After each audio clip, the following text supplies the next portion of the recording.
আসসালামু আলাইকুম।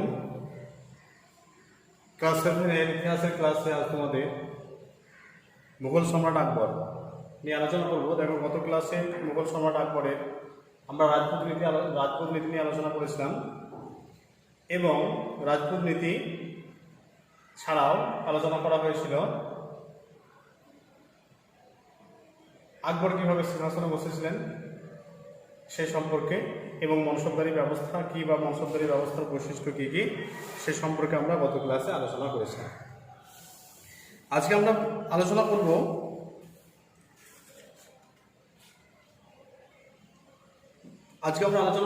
মুঘল সম্রাটের বাকি যে সমস্ত অংশগুলো আছে সে অংশগুলো নিয়ে আলোচনা করব।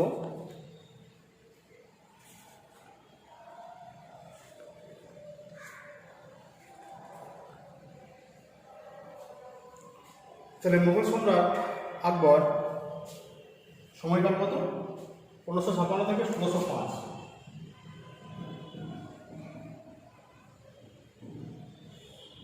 1556 থেকে 1605 এটা হলো মুঘল সম্রাট আকবরের সময়কাল। এই সময়কালের মধ্যে মুঘল সম্রাট আকবর তিনি নিজের অসামান্য প্রতিভা বলে তিনি তার সাম্রাজ্যকে বিস্তৃত করেছিলেন। এই সাম্রাজ্য শুধুমাত্র আজকের দিনে যে ভারতবর্ষ সেটা নয়, ভারতবর্ষ, পাকিস্তান এবং বাংলাদেশ মিলে যে আয়তন সেই আয়তন তার সময়কালে হয়েছিল।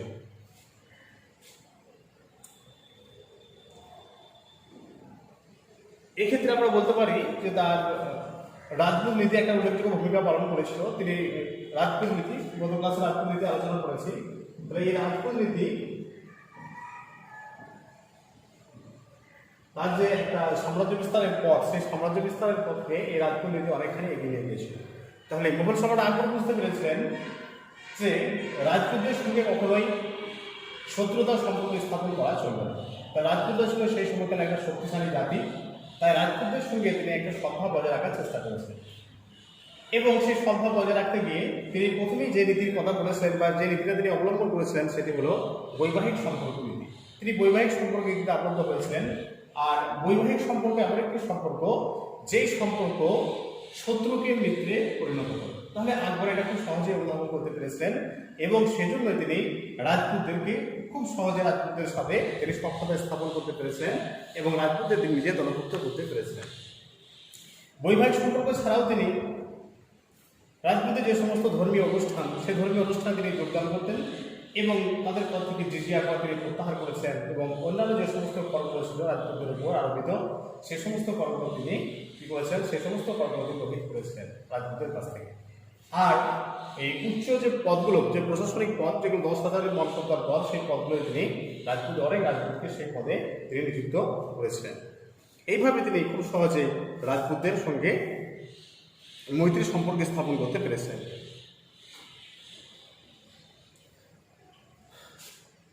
উন্নত শাসন ব্যবস্থা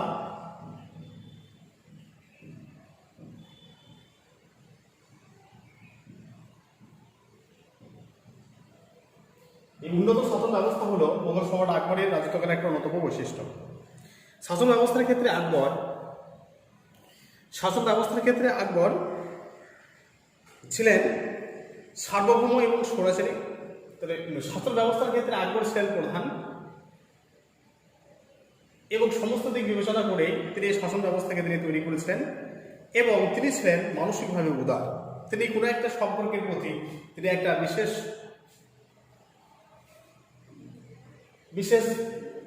প্রাধান্য দিতেন না কোনো একটা ধর্মের প্রতি। তিনি ইসলাম ধর্মের মানুষ ছিলেন। তিনি যেহেতু ইসলাম ধর্মের মানুষ, তাই ইসলাম ধর্মের প্রতি তিনি একটা দয়া দেখাবেন এরকম নয়, তার কাছে সকলে ছিল সমান। এবং বিচার ব্যবস্থার ক্ষেত্রেও তিনি একই রকমের নীতি অবলম্বন করেছিলেন। বিচার ব্যবস্থার ক্ষেত্রে তিনি নিরপেক্ষ নীতি অবলম্বন করেছিলেন। তাহলে একে অপরাধের জন্য তিনি সকলকে একই রকমের শাস্তির ব্যবস্থা করেছিলেন এবং এক্ষেত্রে তিনি কখনোই পক্ষপাতিত্ব করেননি। অতএব আমরা বলতে পারি মুঘল সম্রাট আকবর কখনোই পক্ষপাত দোষে দুষ্ট ছিলেন না।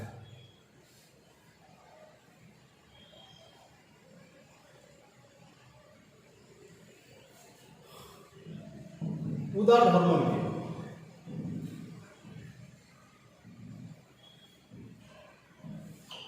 উদার ধর্মনীতি। দেখো, মোগল সম্রাট আকবর শুধুমাত্র উন্নত শাসন ব্যবস্থার ক্ষেত্রে নয়, তার যে ধর্মনীতি সেই ধর্মনীতি ছিল উদার। তিনি ধর্মনিরপেক্ষতার ক্ষেত্রে উদারনীতি অবলম্বন করেছিলেন এবং তার যে ধর্মনীতি সেটা ছিল সুল ই কুল বা পরধর্ম সহিষ্ণুতা। সুল ই কুল,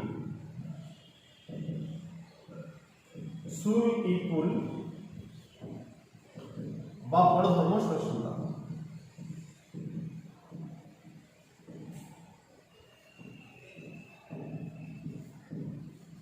সুলিকুল শব্দের অর্থ হচ্ছে কি না, সুলিকুল শব্দের অর্থ হচ্ছে পরধর্ম সহিষ্ণুতা।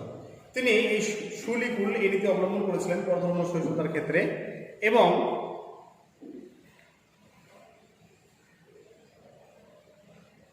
এই নীতি ছিল হিন্দু মুসলমানের একটা সম্প্রীতি নীতি এবং এই নীতিকে বাস্তবায়িত করার জন্য তিনি কি করেছিলেন, হিন্দুদের উপর আরোপিত জিজিয়া করকে তিনি প্রত্যাহার করেছিলেন। হিন্দুদের উপর আরোপিত জিজিয়া করকে তিনি তুলে নেন।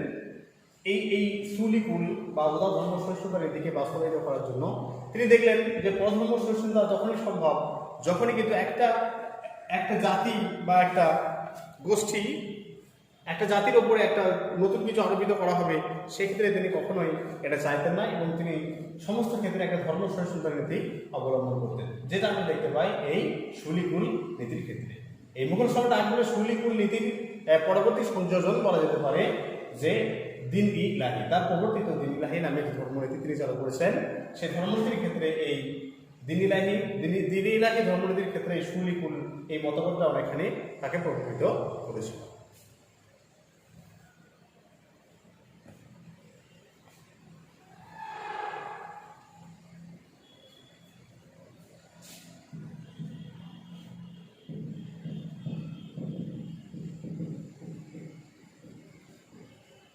মুঘল সম্রাট আকবর 1582 খ্রিস্টাব্দে, কিছু কিছু বই 1581 আছে। মুঘল সম্রাট আকবর তিনি ইবাদতখানা প্রতিষ্ঠা করেছিলেন ফতেপুর সিক্রিতে। ইবাদতখানা 1575 খ্রিস্টাব্দে ইবাদতখানা তিনি প্রতিষ্ঠা করেন। এই ইবাদতখানাতে কি হতো না, ইবাদতখানায় তিনি কি করতেন, বিভিন্ন ধর্মের যারা পণ্ডিত ছিলেন, সেই বিভিন্ন ধর্মের যারা পণ্ডিত, সেই বিভিন্ন ধর্মের পণ্ডিতদের তিনি আমন্ত্রণ জানাতেন এবং সেই বিভিন্ন ধর্মের পণ্ডিতরা সেখানে আসতেন এবং তাদের ধর্মের যে মূল বিষয়বস্তু, সেই মূল বিষয়বস্তুগুলো তিনি সেই মূল বিষয়বস্তুগুলো সবাই আলোচনা করতেন। নিজের ধর্মের যেগুলো মূল বিষয়বস্তু, সেই মূল বিষয়বস্তুগুলো মুঘল সম্রাট আকবরের কাছে আলোচনা করতেন এবং মুঘল সম্রাট এই ইবাদতখানারই ফলশ্রুতি হলো এই মুঘল সম্রাট আকবর 1575 খ্রিস্টাব্দে যে ইবাদতখানা প্রতিষ্ঠা করেছিলেন, সেই ইবাদতখানায় বিভিন্ন ধর্মের পণ্ডিত ব্যক্তিরা আসতেন, ধর্মের সারবস্তু শোনাতেন। সেইগুলোর সংযোজনই তিনি ধর্ম হিসেবে প্রতিষ্ঠা করেছেন কি না 1581 বা 82 খ্রিস্টাব্দে দিন ই ইলাহি নামে তিনি একটা নতুন ধর্মমত চালু করেছেন। তাহলে আকবর ইসলাম ধর্মের বাইরে বেরিয়ে 1581 খ্রিস্টাব্দে বা 1582 খ্রিস্টাব্দে একটা নতুন ধর্মমত চালু করেছিলেন, যে ধর্মের নাম হচ্ছে কি না দিন ই ইলাহি।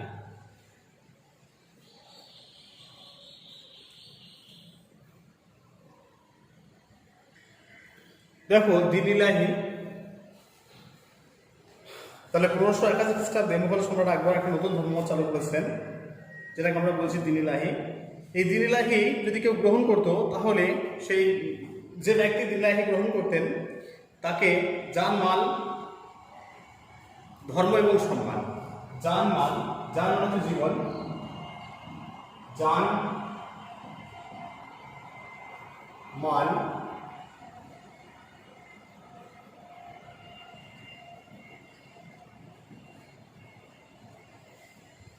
দিন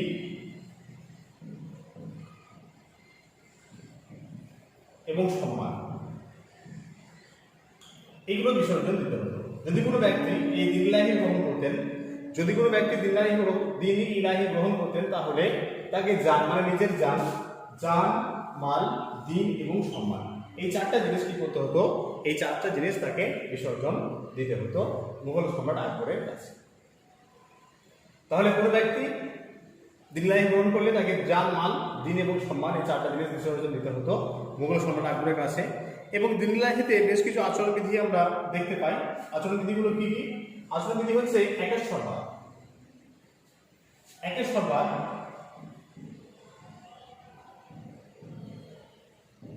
একেশ্বরবাদ, ঈশ্বর এক এবং অদ্বিতীয়, এই নীতিতে বিশ্বাসী ছিল এই দিনলাহি। ঈশ্বর এক এবং অদ্বিতীয় এই নীতিতে বিশ্বাসী ছিল এই দিনলাহি।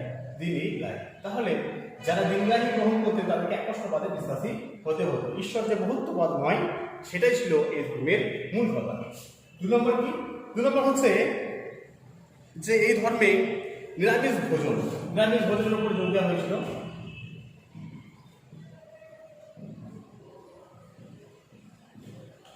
নিরামিষ ভোজনের উপর এখানে জোর দেওয়া হয়। তারপরে যারা সম্মানীয় ব্যক্তি, বয়স্ক এবং সম্মানীয় ব্যক্তি বা গুরুজন যাদেরকে আমরা বলি, গুরুজনদের প্রতি সম্মান প্রদর্শন।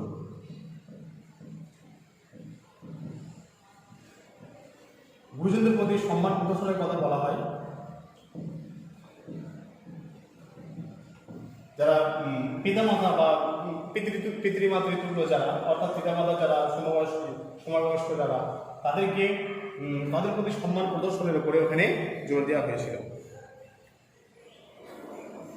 পিতামাতার সম্মানের সঙ্গে সঙ্গে সম্রাটকে সম্মানের কথা এখানে বলা হয়, সম্রাটের প্রতি সম্মান প্রদর্শন।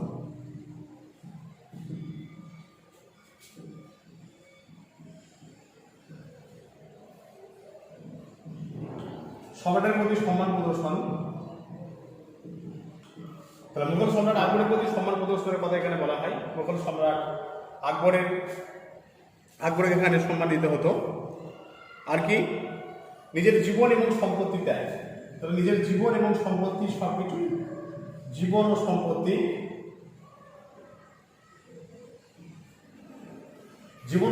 কি করতে হতো? জীবন ও সম্পত্তি সম্রাটের নিকট তাকে সমর্পণ করতে হতো।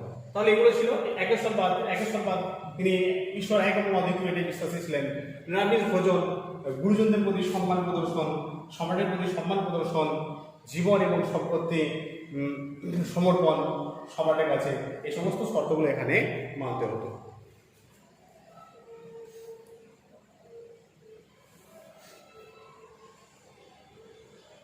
যিনি এই দিনলাহি গ্রহণ করতেন তাকে মুঘল সম্রাট আকবর তার ছবি সম্বলিত তাকে পদক দিতেন এবং সেই পদকটা তাকে সবসময় রাখতেন। তাহলে এই হচ্ছে দিনলাহির শর্ত। এরপর তোমাদের এখানে একটা প্রশ্ন আছে যে মুঘল সম্রাট আকবরের দিনলাহি কি কোনো নতুন ধর্মমত ছিল? মুঘল সম্রাট আকবরের দিনলাহি কি কোনো নতুন ধর্মমত ছিল? দেখো, মুঘল সম্রাট আকবর যে ধর্মমতটা চালু করেছেন, যেটাকে আমরা বলছি দিন-ই-ইলাহি, সেই দিন-ই-ইলাহিতে কোনো ধর্মগ্রন্থ ছিল না, কোনো ধর্মগ্রন্থ ছিল না, ধর্ম উপাসনালয় ছিল না।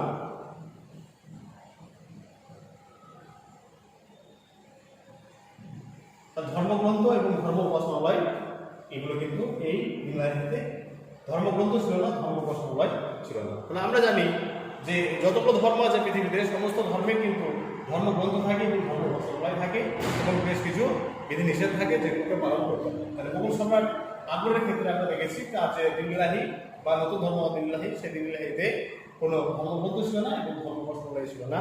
তাই আমরা বলতে পারি যে মুঘল সম্রাট আকবর প্রবর্তিত যে ধর্মমত, যে নতুন ধর্মমত দিন-ই-ইলাহি, সেই দিন-ই-ইলাহি কোনো নতুন ধর্মমত ছিল না। তার দিন-ই-ইলাহি কি না, মুঘল সম্রাট আকবরের দিন-ই-ইলাহি ছিল বিভিন্ন ধর্মের যে সারবস্তু, সেই সারবস্তুর নির্যাস। বিভিন্ন ধর্মের সারবস্তুর নির্যাস হল এই মুঘল সম্রাট আকবরের দিন-ই-ইলাহি। অতএব মুঘল সম্রাট আকবরের দিন-ই-ইলাহি কোনো নতুন ধর্মমত ছিল না, এটা ছিল বিভিন্ন ধর্মের নির্যাস।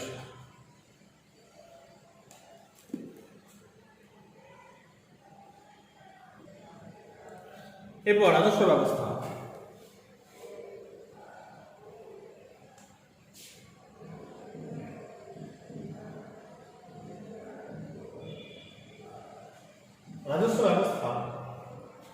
মুঘল সম্রাট আকবর তার যে রাজস্ব মন্ত্রী, সে রাজস্ব মন্ত্রী টোডরমলের সহায়তায় তিনি জমি জরিপের ভিত্তিতে রাজস্ব নির্ধারণ করেছিলেন। জমি জরিপের ভিত্তিতে তাহলে টোডরমান ছিল তার রাজস্ব মন্ত্রী, টোডরমান ছিলেন রাজস্ব মন্ত্রী। তাহলে টোডরমান রাজস্ব মন্ত্রীর সহায়তা তিনি কি করেছিলেন? তাহলে জমি জরিপের ভিত্তিতে রাজস্ব নির্ধারণের তিনি পক্ষপাতী ছিলেন। একটা জমিকে প্রথমে ভালো করে মেপে সেই মাপের ভিত্তিতে একটা জমির কত রাজস্ব নির্ধারণ হবে সেটা ঠিক করে তিনি রাজস্ব নির্ধারণ করতেন। এক্ষেত্রে তাকে যারা যে এই ক্ষেত্রে যাকে মুঘল সম্রাট আকবর তিনি সহযোগিতা করেছিলেন সর্বতভাবে, তার নাম হচ্ছে টোডরমান। এই টোডরমান ছিলেন আকবর রাজস্ব মন্ত্রী। তাহলে জমি জরিপের ওপর জমি জরিপ করে বা জমি জরিপের ভিত্তিতে রাজস্ব নির্ধারণ করার যে পদ্ধতি, সেই পদ্ধতিকে বলা হয় জাপ্তি প্রথা। জমি জরিপের ভিত্তিতে রাজস্ব নির্ধারণের যে পদ্ধতি, সেই পদ্ধতিকে বলা হয় জাপ্তি প্রথা। তাহলে এই টোডরমান তিনি জাপ্তি প্রথা চালু করেছেন এবং এই জাপ্তি প্রথার সাহায্যে একটা জমিকে সঠিকভাবে পরিমাপ করার পরে সেখানে রাজস্ব নির্ধারণ ঠিক হয়েছিল। তাহলে আকবরের সময়কালে সমস্ত জমিকে 4টি ভাগে ভাগ করা যায়। সেই 4টি ভাগ কি? পোলাজ,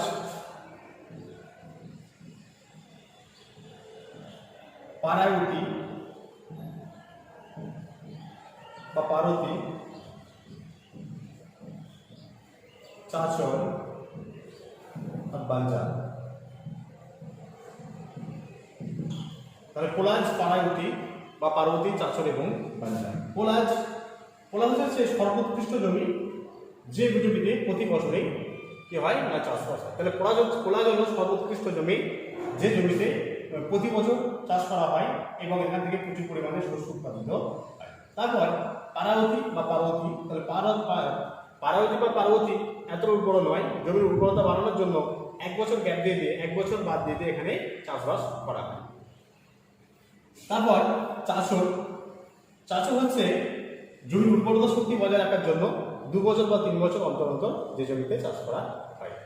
আর বাঞ্জার হচ্ছে যে জমিগুলো সর্বনিকৃষ্ট জমি এবং যেখানে জমির উর্বরতা শক্তি একদমই থাকে না, তাই সেই জমি কি করা হয় 5 বছর অন্তর অন্তর চাষ করা হয়। ঠিক আছে? তাহলে পোলাজ, পারাবতী বা পার্বতী, চাষর এবং বাঞ্জার। পোলাজ হচ্ছে যে জমি হচ্ছে সর্বোৎকৃষ্ট জমি, যে জমিতে প্রতি বছর চাষ হয়, সেটা হচ্ছে পোলাজ। তারপর আছে পারাবতী হচ্ছে যে জমিগুলো উর্বরতা বজায় রাখার জন্য 1 বছর গ্যাপ দিয়ে 1 বছর অন্তর অন্তর চাষ করা হয়, সেটাকে বলা হচ্ছে কি না পারাবতী বা পার্বতী। আর চাষর হচ্ছে যে জমির উর্বরতা শক্তি বজায় রাখার জন্য 2 বছর বা 3 বছর অন্তর অন্তর চাষ করা হয়, সেটাকে বলা হচ্ছে চাষর। আর বাঞ্জার যে জমিগুলো সর্বনিকৃষ্ট জমি এবং যে জমির উর্বরতা শক্তি একদমই থাকে না এবং সেই জমিতে কি হয় না 5 বছর অন্তর অন্তর চাষ করা হয়। তাহলে এই হলো তার জমির শ্রেণীবিভাগ।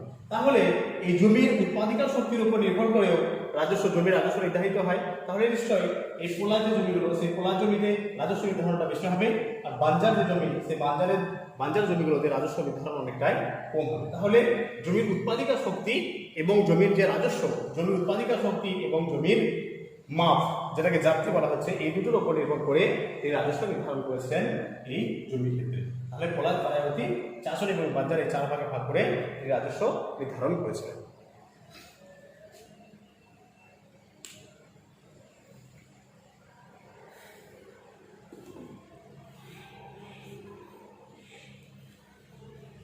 মুঘল সম্রাট আকবর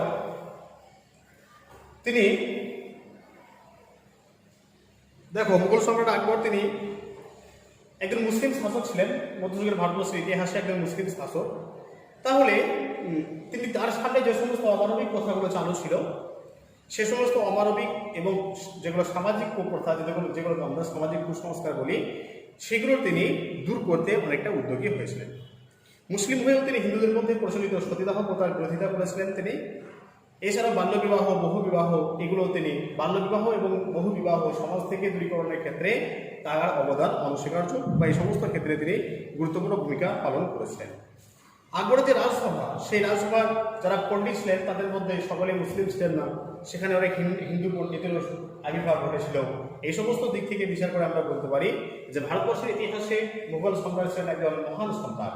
এই সমস্ত দিক বিশ্লেষণ করে আমরা বলতে পারি যে ভারতবর্ষের ইতিহাসে মুঘল সম্রাট আকবর ছিলেন একজন মহান সম্রাট, যেখানে কোনো একটা সম্প্রদায় বা জাতির প্রতি পক্ষপাতিত্ব করা হতো না, তার কাছে সকলেই ছিল সমান এবং একে অপরাধের জন্য তিনি সকলকে সমান শাস্তি দিতেন।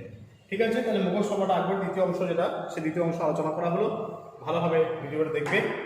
নেক্সট ক্লাসে আমরা যে প্রশ্নগুলো হয় সেই সমস্ত প্রশ্নগুলো নিয়ে আলোচনা করব।